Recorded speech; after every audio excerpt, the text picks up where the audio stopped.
atakumanyi angamba tamanyi asiye okusinzira ku information bano bana bato ayinza okuba bagamba omusajja omwesibako ate mwesibako ntya nze nkubulire oyo musajja mwebaza kubanga yambeererawo omwaka gumu n'ekitundu Kiganda okiwulira naye kyemunenyamu kimu nti alimbisizza abantu bangi yeerimbise mu kiti kyendiga naye nga musege yesina pastor wabula mufere njogera nga nkakasa nedda mufere tolina bukakafu ulaga nti tolina bukakafu sina bukakafu yes amayembe ge naleta yagocha osobola okuleeta oyo Dani bisoboka najulira nti oyo muweereza wa Katonda ng'atebe batandika naye kanisa Dani bisoboka yani Dani bisoboka ati abono olina okugenda ku church n'obategeera be bakadde b'ekkanisa batandika n'oyo Kiganda abakulu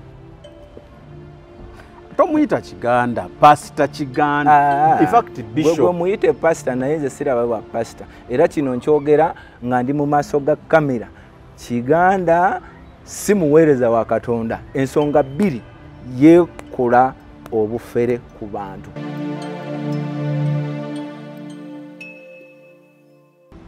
kale so okwagala ennyo Katonda kye tulina okukola abantu bano abasigadde basobole okuzuula era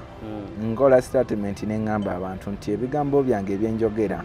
saagala okitwale nti Yokaana yaŋŋambye saagala okitwale nti Yokaana yagambye ndina byensobola okugamba nti ekyo kyo nkiyinako bwino saagala oŋŋambe nti musumba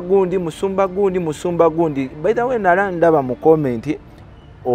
waliwo sister yali agezaako okubuuza ku musumba we nze siriwo kunenyeza kulumbagana basumba nze nkubuulira bye nalaba wansi mu nnyanja ne Katonda engeri gye yanzijayo okubanga kaakano ndiki gwe weezuulira omusumba wo bizibu byo gwe weezuulire kyovula nze bwe mba njogera mukadde wange njogera ku musumba gwe mmanyi kituufu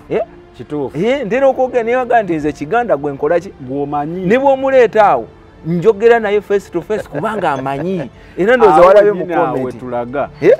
naye nga tunanjagala omwami Frederick Musoke Mayanja Frederick Musoke Mayanja noonyaako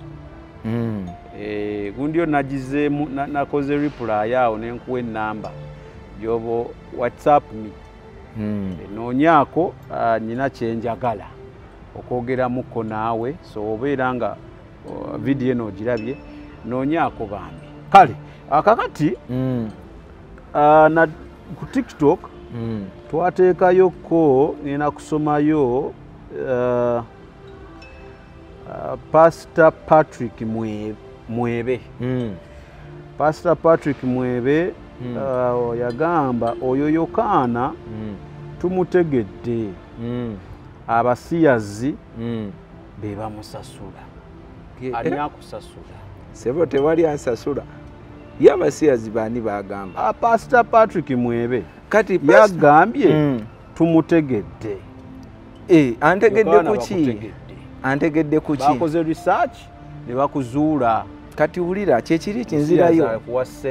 nzirayo ku kiri oli ku sente olya tewali wadde 10 kyendya nze mbabuulira mazima kyekiri kye nakugamba oyo Pastor Mwebe kirabika ava wa Kiganda biba balwanirako Kiganda ayinza okubalwanirako Kiganda naye kati tosobola kulwanira Kiganda okulwanira olutalo nga ye tasobola kwerwanira lwaki ye tavaayo najja n'ayogera abo baana bato bakajja buzina mu kkanisa myaka 5 myaka 3 oli ku pastor pastor kyekkanisa ye eriwa Pastor Patrick Mwebe ate olowooza buli ayogera mukama wange nti agenda mu ggulu eyayinza n'okuba aliyetumye bwetumi nga si pastor nga si yennyini kati obeera otya pastor nga tosobola kumanya Siraji n'entambula ya Siraji gye yatambulamu ne Bishop Kiganda gwe goyita Bishop anze nkiresaawo kati ani asasudde alina obujulizi obulaga nti bampadde sente mukulu bw'oba ompulira nga njogera yali awuliddeko nga njogera ku bapasita abalala bonna njogera ku Kiganda gwe mmanyi bwe nkugamba nti Kiganda yeerimbise mu busumba nga si musumba mba nkikonfaminga nti kyekyo kye njogedde aha kakati omulala bamuyita ngenda londa musijja soma zonna londa ono bamuyita nga Nsanda Richard yagambye naawe omubbi oyogera wabbaki kyesimanyi nange wabbaki ate nkimanyi kati yalumiriza nabbaki kale nange omubbi goli mubbi yokaana kati bwe mba ndi mubbi ye obujulizi abujjawa nti ndi mubbi alabika alina obujulizi bwe alabika alina obujulizi bwe nti wabba naye badde ndi mubbi naye era kyenjogerako nkitegeera so toli mubbi siri mubbi tobbangako ate namubbaki nabbanga ndokose oba nga sinnalokoka ayinza okuba aleeta biri bye twabbanga mu bbanka sebo nalokoka biri sikyabikola ayawulewoko nga bye nakola nga sinnalokoka ne byenkola nga ndokose okiwulira ebbanga linamala ewa Kiganda okimanyi nti ebbanga linamala ewa Kiganda omwaka gumu n'ekitundu naate nze neewuunya abo abasajja aboogera njagala bannalongo Madina be baba boogera kubanga be bakadde b'ekkanisa njagala bamukadde Musanje be baba boogera njagala baddaani bisoboka be baba boogera njagala bamuzeeyi Kironde yali administrator yaba ayogera njagala Kiganda yennyini yaba ayogera abo baana bato bazze juzi tamanyi na Siraaje gwayogerako ayinza okuba abadde ampulira buulizi Kyabaggu Eddie agamba nze simulabangako ku church agamba gwe nze tandabangako agamba omwaka gumu baba akasente kajja kulakira kati ndowooza olaba walidde ate ngazijjeewo omukadde wange sente kati oyangamba tandabangako ku church amazeewo bbanga ki ku church navaayo 2 emmeka navaayo 2 mukaaga ate nange bantwaliddemu anti ekyo tokitya olaba Kristo gwe wakkiriza yagamba ojja kukola n'ebisingako ebibyo obadde okyanyonyola wayingira church ddi nze navaayo 2 mukaaga kitegeeza wayingira 2 mmeka driver waffe yatuvuga nga nze ne Kiganda bamuyitanga Richard kati ye atandika okunoonyereza waba tandabangako bwe mba byenjogera ndi mulalu njagala abuuze Nalongo Madina Nalongo Madina njagala abuuze ba Musanje njagala abuuze ba Dorcas ba Secretary abo be bakazi be bantu bensobola okujulira ku church ye Kiganda yennyini bwaba amutya omubuuzo waaye mpulidde akugizibwa Siraaje ayogera ebigambo bino ku media Kiganda aveeyo amunyonnyole nga tannaba kujja kukola ki kwogera ebyo byatamanyi okiwulira twagala abakadde b'ekkanisa abali awo bajje boogere nze mukodomi wange bamuyita Rajabu Matovu ye yakubanga ennanga omwo mu church yawasa ssenga wange katolo mwesibako taata wali olabye ku Pastor Kayanja simumanyi nokumanya tamanyi nakummanya ono agambye ne ku church yasigendanga etambulirangako always tell Kayanja to brief you before you come and talk publicly kubanga kifo ky'okumukubirira omwanika bwanisi anigwenyanika mbu Kayanja yakusasula ndowooza yakuwa kasente ate nze Kayanja amanyina okumanya yeze mumanyi nagamba naye Sami oswaza n'abantu bo abasiyazi kirabika bakusasula nze Kayanja mumanyi n'omumanya tomumanyi nze njogera ku Kiganda gwe mmanyi statement yange eri ku Kiganda kubanga kwe nabeera wali mu Kisenyi mmanyi ne bongamba emiti egiri mu church nsobola gikunyonyola ne bwe nkugamba ebigundi ebiri ku kituuti nsobola bikunyonyola kati uva ku ekyo Kiganda ne bova wano n'omutwale waffe 40 potro aba boogera Kiganda talinyangako motoka ya kuvuga motoka yenti agende mu maka gaabwe naye nze Kiganda yavuga amafuta ge n'agende 40 potro Harugongo Kanyatete eyo gye yagamba agenza okutema omuti n'oyo driver Richard babuuze Richard yawo ne mugutema ate gwagwa tegwagwa wensinzira omugamba alina obujulizi nti omuti gwe tiyagutema tegwagwa. Pastor Patrick Mwebe akuzzeemu n'akawogo munaanaasi. Yamanyi ffe tetuliwo kukayana n'abo bantu. Kale twagala bali era tunyonyola abantu amazima. Ezimu eziri kuno naye nazudde ekintu kimu nti abasumba abasinga ndowooza y'enkola y'ennaku zino babeera n'ababalwanirako ttiimu zaabwe. Waliwo gwe nnakutta omu ali ku TikTok okwo ye mwegendereza kalo stories zenkola naye buli wenzikola nenkoona ku linnya erimu yeetuuma emboozi mu UG. naye n'amannya ge mwetuuma amannya nga temutya kati oteekewo erinnya lyo nti Sami obeere ng'omuntu gw'owolereza tumanya amuwolereza ye Sami temwetuumatuuma bintu. Kati nabayo ekirala musajja wattu Kayanja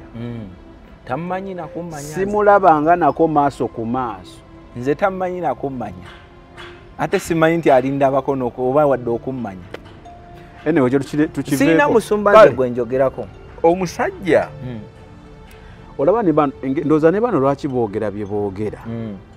toyinaawo bukakafu obutya oyinawo puruufu nti ebintu byoyogera bituufu abantu byebasobola olabirako oba omusajja omwesibako nga mwesibako ntya kankugambe ebigambo bino mukadde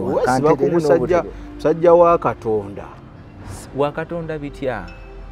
sebo Bishop anti kati kankunnyonnyole wa wensinzira okuba nga simwesibako nti ebigambo byonna bitunuliza ye Kiganda bwe najja nga nve wa taata wange oyo we natandikira ndyoke nzije ku kyaki okwo kwe natuukira ku kyaki gwe nasooka okulaba omusajja ekisookera ddala bwe yandibadde ansabira nayokya ebintu bye naleeta ebimu teyabyokya era ebintu ebyo nabisanga mu ka ofiisi ka Dokasi mwe yatuulanga kano kakonteyina ompulira ebiseera ebyo nga wayiseeko ebbanga nga tutambula tutuuse ne Fort Portal awe yagambira nti agenze kutema omuti ewaffe bw'aba agamba mwesibako teyavugako eyo mmotoka double cabin prayer donke ne tugenda e Fort Portal ekyo nakyakyewakana omusajja oyo n'obukakafu nti teyansabira kusumulukuka akinenemu ekyo kinenemu kitya Bishop omulambo munjogerenya mu ntandika watugambye we walokoka ng'oli ewa Bishop anti okulokoka kirala n'okukyuka kirala. Kati lwaki ogamba nti teyakusabira kukyusa? Anti teyansabira. Omusajja yali mishoni ye. Kati kino lwaki nkikugamba kati? Daudi Kiganda yeerimbise Bishop. Biva ku kya Bishop naawe. Wa omusajja ekitiibwa kye Bishop. Yes. Kati Bishop ne pastor ni mukulu. Nze simanyi pastor yaba omukulu osooka ku pastor n'olyoka ogenda ku bwa Bishop. Okiwulira osooka ku Bishop n'ogenda ku bwa pastor. Anedda. Kinoonyereze. Anedda taata. Kale naye nze kyonna kye kiri nze sikkaayana. Kiriwo ekitiibwa kye Bishop. Nze muyita Kiganda. Gana kiriza muyitaani? Kale. Pastor Kiganda gwe njogerako gwe mmanyi era gwe nnumiriza ne bw'omuleeta ne tutuula mugamba. Kubanga yeka yali asituse n'agendako ewaffe. Abo bino byonna byenkunyonnyola. Abatuwuliriza okuggyako bali benna gezaako okunyonnyola ebitundu by'ewaffe nga bali eyo nga babimanyi era bakuddamu mu komenti nti abamu bakoze eki. Naye ate ye Kiganda yatuukirayo ddala n'emmotoka ye era bw'ogenda wali ku kyalo n'obuuza yajjako Kiganda yajjako noono omwana wano okutema omuti gubaleme okutema bajje wano ku radio ate ayogere birala nti omuti twagutemye Mukama yakoze ki nkukakasa obutambi bujja kujja nga ndi ne Kiganda atakumanyi angamba tamanyi asiye okusinzira ku information tibano bana bato ayinza okuba bagamba omusajja omwesibako ate mwesibako ntya nze nkubulire oyo musajja mwebaza kubanga yambeererawo omwaka gumu n'ekitundu Kiganda okiwulira naye kyemunenyamu kimu nti alimbisizza abantu bangi yeerimbise mu kiti kyendiga naye nga musege yesina pastor wabula mufere nchogera nga nkakasa nedda Kiganda mufere toyina bukakafu ulaga nti toyina obwo bukakafu sina bukakafu yes amayembe ge naleta yagocha simanyi saaliyo ekyo kimu ekyokubiri Nalongo Madina bamusanje abakadde abaliwo bamuzeeyi Kironde ba Dani Bisoboka bambi Dani Bisoboka yaruga asobola okubaleeta oba basobola okuva ne bajulira nti kituufu bye naleeta yabyocha saagala oyogere ebintu binaakuleetera buzibu nga toyina bukakafu benjogerako tobategedde genda yononyereze mpulirako Nalongo Madina kati yakulira okusinza tomulabangako kati abo bonna benkugamba Rajabu Matovu saawa zino oyo ye yakubanga ennanga mu church ba Kironde ba Mulondo nono omusajja yafa bambi ono yali gwe nali nkola naye obujulizi singa wali naye aninjulidde yafa accident awo bamuyitanga Deo Kalema kati oyo agamba nti tammanyi tandabangako ku church abo bonna nabategeera ntya era nabasomako obusomi mu mawulire bakuwa script bampa script nze njagala Nalongo Madina aveeyo aŋŋambe nti tammanyi njagala Kiganda aveeyo aŋŋambe nti tammanyi njagala abakadde bonna bamanyi naawe Josro yeewunza bwewunza ye bw'aba tamanyi kati antegeere akwate ka video akatwalire kwabo bensomye kumanya olaba kankugambe na kino osobola okuleeta saawa zino oyo Madamu Saidati nakugamba nakukakasa nti Kiganda muweereza wa Katonda ale Madamu Saidati yoyo omukyala yagula eyo Kigege gy'olabako eriko Kingdom eyo Kigege gy'olaba eriko ekigundi kya TV eyo ne bakomekereza bagimututeko ne bw'omuleeta wano yakugamba bannangeze nava mu bapasita lwansonga bafere osobola okuleeta oyo Dani Bisoboka n'ajulira nti oyo muweereza wa Katonda ng'ate be batandika naye kanisa Dani Bisoboka yani Dani Bisoboka ati abono olina okugenda ku church n'obategeera be bakadde b'ekkanisa abatandika n'oyo Kiganda abakulu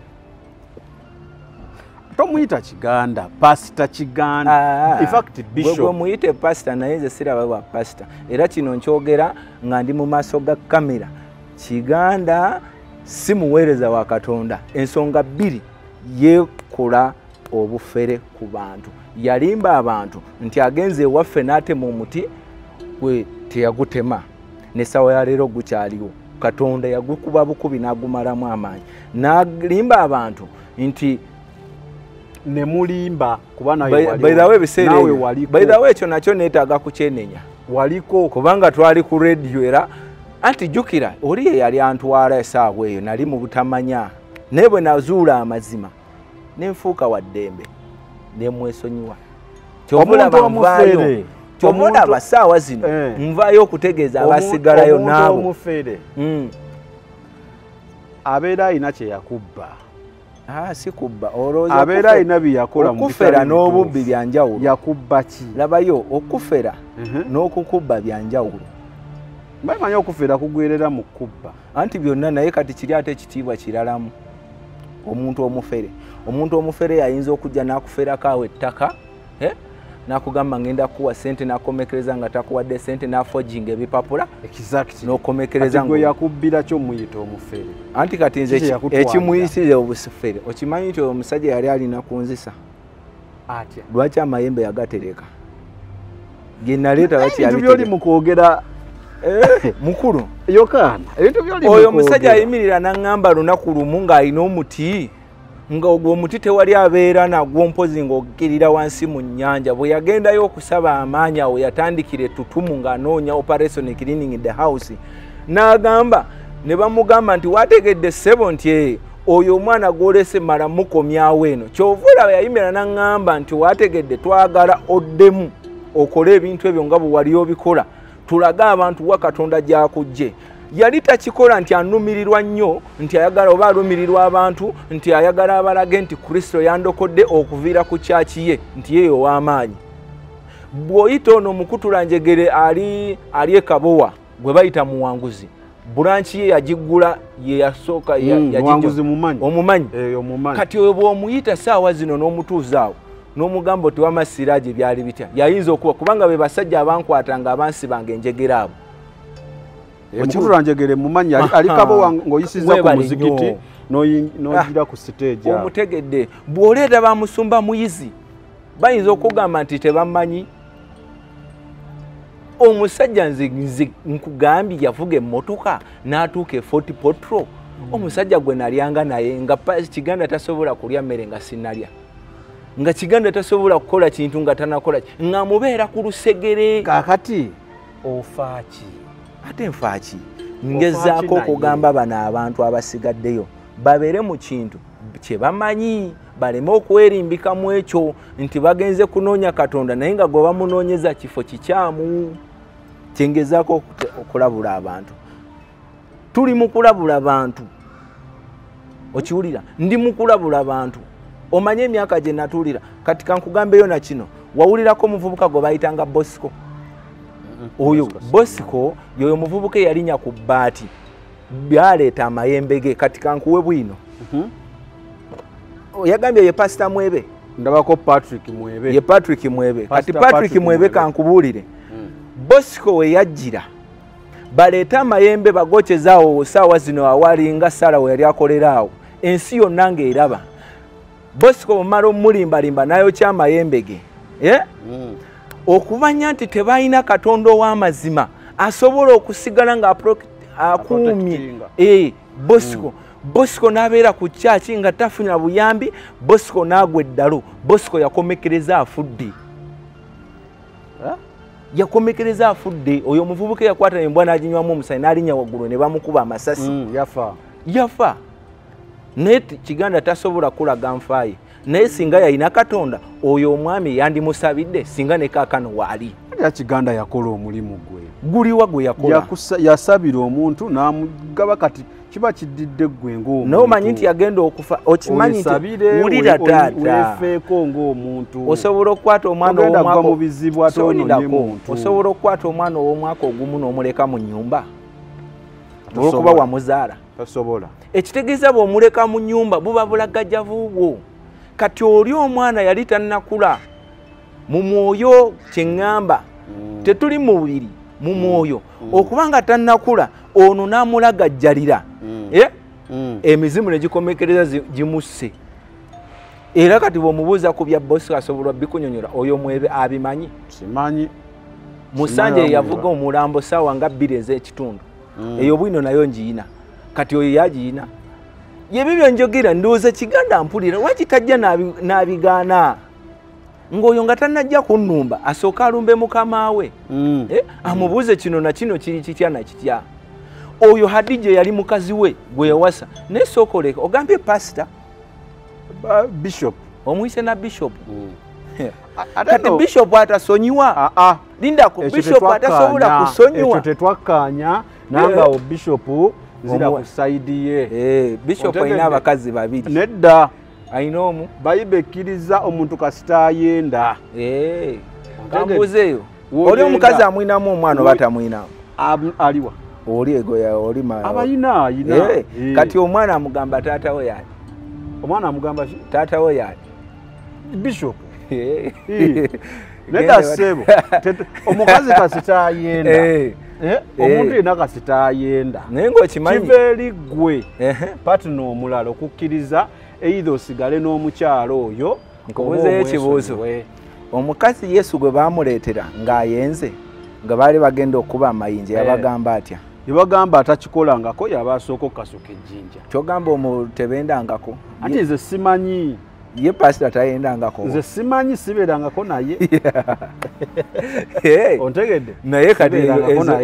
ezo issue zaabwe ontegedde naye eyo yeyita pastor olina okukumaakuma abantu bo endiga zo olina ozikumaakuma naye kati olaba teyasobola kukumaakuma maka ge naye omuntu waabeera eyo ayinza okugamba olina ekiruyi ku musajja ekiruyi kyo nkiyina kyobona nakugambye ku basajja bonna oyo yekka gwe nsobola okwogerako gwe mmanyi omusajja yannimbalimba ebigambo bingi jjukira nali sinategeera na Katonda ow'amazima nga kati gwe ntegedde nga nze simanyi nakusaba nteesa ebintu ate yabikweka bukwesi angamba nziremu nkuba ensasi pasito mulamba nziremu nkuba ensasi olwo yali antwala mu ggulu oba yali antwala mu kufa okiwulira yali antwala mu ggulu yali antwala mu kufa okiwulira pasita tosobola kuŋŋamba nti gwe oli pasita n'olemererwa okuba ng'onkumaakuma ng'onteekamu ekigambo kya Katonda ye ogambye ye pasita mpozi bishop oli naawe si bishop guli musege busege Yokana Kiganda musege busege Yokana nkyogedde Yokana olinayo mulala gwenjogerako gwe mmanyi ate naye ammanyi nabo abo bamwebe tebamanyi abo bamwebe ndooza bawulira buwulizi baganda mpalampye musumba waabwe naye oyo musumba waabwe ye lwaki tavaayo n'ayogera kubanga gwe nabeera naye ye yandabiriranga gwe natambulanga naye ku radio twagendangayo ffenna twalikodinganga ffenna twabeeranga ffenna n'atuuka okutuuka ewaffe Fort Potro n'avuga emmotoka mpaka eri Kanyateete ng'oyise Harugongo n'ogenda eyo munda nga tuli ffenna no Bakyobe nga tuli ffenna lwakuba obutambi obwo babukweka singa olabako obujulizi oba nakugamba kale bwaba yatema omuti gwange ehe yagutemerawa nga bwatugamba mu Buganda nti yatema omuti gwange ogwali gumpa amaanyi naye yagutema Yokana mwakwata ekkubo ne muva wano nga mugenze kutema ki muti ne mutuukayo omuti okusinziira ku ggwe tegwakola ki tegwagwa ne gugaana ne muluka ddiru yammwe bameka babiri ne mujja ne mulimba si babiri bokka kubanga twali bangi kale mwe n'abagenda bwe twali mu mmotoka ne muluka ddiru yammwe mukomewo mugambe eggwanga nti mwatemye omuti nga naawe mwoli era ekyo Katonda nsaasire nakyo kya bunnanfuusi nnyo gw'okujja wano after some time n'ogamba nti ate omuntu omu gw'oteekako kye mwakola nga gurupu kati ate nali naani ogambye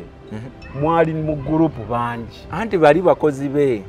Richard gwe twali naye yali driver okitegeera Kyobe gwe twali naye essaawa zino ali South Africa yali mukozi yali akola mu media ono Sega wa Triple S ssaawa zino yaliko era naye mukozi wo bw'alaba wabeera ku TV okitegeera ekitegeeza nti ekintu jjukira nange ebiseera ebyo nali mwana okiraba kati awo ekintu yalina okiruka kati ye mukulu kyatugamba kye tugenderako era bwe twatuuka ku radio ekigambo kye yayogera kye yali apulaninze eno kye twalina okwogera ng'ate ebiseera ebyo nga siina gw'oyita omusumba gw'ogambye nti musumba simanyi bishop yali avuddeyo eggwanga n'alyetondera nti bannange mu nsonyiwe nalimba omuti gwannema okutema yali avuddeyo n'akyogera takyogerangako ye amanyi ssaawa zino wendi emyaka egyo gyonna amanyi wendi kati luli kambuuze Sami luli yayimiriranga ku radio n'ajulira bannange ndeese omuvubuka akugizibwa essiraje eyasazanga amajini 250 Katonda amulokodde tumusabidde asumulukuse ebyo byonna ng'akola ki naye kituufu yansabira n'ensumulukuka yali alimba kati bwaba nze kale nze nyinza okuba nze nali muwaliza naye Bosco lwaki teyasabira Bosco n'asumuluka bwe tuyita Madamu Saidaati asobola okujulira mulimu gwe kusaba Katonda n'akola kati wulira bw'oba toyina Katonda w'amazima bw'oba toyina Katonda tosobola kusabira muntu n'awona Katonda waliwa ekitegeeza nti ayambadde eddiba ly'endiga naye nga gwo musege mwe mumulaba nga ekyo ekigambo kinene kimenyewo sina we kimenyerawo nze akyogedde kubanga nkiinako obukakafu yeerimbika mu busumba naye nga kale wadde ogamba nti mubi si mubi kale wadde agamba alina obuzibu alina ebirungi bye kale yakolera birungi ki ebirungi bye yankola obimpe wabeera naye ogambye omwaka gumu n'ekitundu birungi ki byogamba bino yabinkolera ebirungi bye omuntu ayinza okuddeyo n'alowooza tiwazze kukuba musajja birungi ki ogamba yankolera kino ate ebirungi teyabikolera nze yabikolera oli taata wange omuto kubanga yamala namuwa omulimu gwa Asha naye era ne yakomekereza bamugoyo babyakyankalanira Asha mulimu we yakolera senga wange nti namuwa omusajja Rajabu Matovu era nabo bayawukana ani yawani Kiganda ate kubanga bali batabani be era namala n'abaawula ebyo bye birungi byongamba ngamba gwe ebirungi bye yankole wandigambye Katonda birungi kye yakukolera ng'oli wa Kiganda ndi kuye ate yali abikolo yakolera kigwe wabula sibijjukira yakuliisanga yandiisanga yakusuzanga ate nalindi emmere yange nali sigirya yakusuzanga yansuzanga nasulanga awo mu kyaki nga bansibye enjegere ne mwaka mulamba basulanga bansibye enjegere lwakuba gwe tonagenda ku kyaki kufuna bujulizi tuukayo nze siraji ebyo byowulidde oba ebyogeddwamu episode eno si birowoozo bya Unique Media nga channel awamu n'abagikulira wabula birowoozo by'abantu ssekinnoomu mu kiti kyabwe.